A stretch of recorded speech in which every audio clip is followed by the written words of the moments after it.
প্রাণীর প্রতি ভালোবাসা থেকে তাকে পরিবারের সঙ্গী করে নেন অনেকে, কিন্তু প্রাণী পুষলেও একে সামলানোর উপায় জানেন না তাদের উল্লেখযোগ্য একটি অংশ।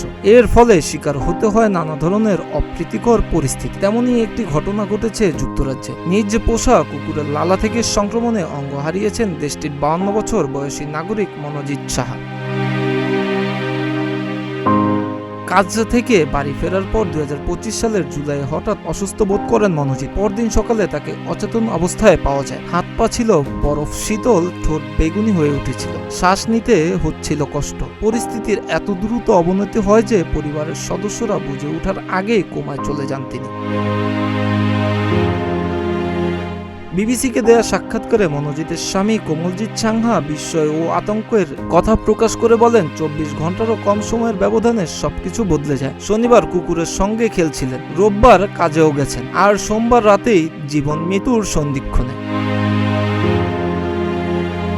গুরুতর অসুস্থ এ নারীকে দ্রুত নিউ ক্রস হাসপাতালে নিয়ে আইসিইউতে ভর্তি করা হয়, কিন্তু সংক্রমণ এতটাই ছড়িয়ে পড়ে যে চিকিৎসকদের তার 2 হাত এবং হাঁটুর নিচ থেকে 2 পা কেটে ফেলতে হয়। দীর্ঘ 32 সপ্তাহ হাসপাতালে মৃত্যুর সঙ্গে লড়াই করেন মনোজিৎ। এই সময়ে তিনি 6 বার হৃদরোগে আক্রান্ত হন এবং তার প্লীহাও অপসারণ করতে হয়। চিকিৎসকের ধারণা, শরীরের কোনো ছোট ক্ষত বা আঁচড়ে পোষা কুকুরের লালা লাগার মাধ্যমে সংক্রমণের সূত্রপাত। কুকুরের মুখে থাকা ক্যাপনোসিটোফাগা ক্যানিমোরাসাস নামের ব্যাকটেরিয়া সাধারণত মানুষ ছাড়া অন্য প্রাণীর জন্য ক্ষতিকর নয়, তবে এটি যদি মানুষের রক্তে প্রবেশ করে তাহলে দ্রুত মারাত্মক সংক্রমণ, সেপসিস, এমনকি মৃত্যুও ঘটতে পারে।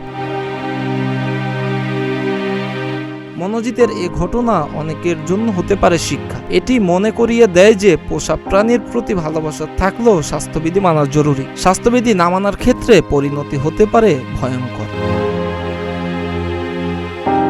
মিরাজ হুসাইন, প্রতিদিনের বাংলাদেশ।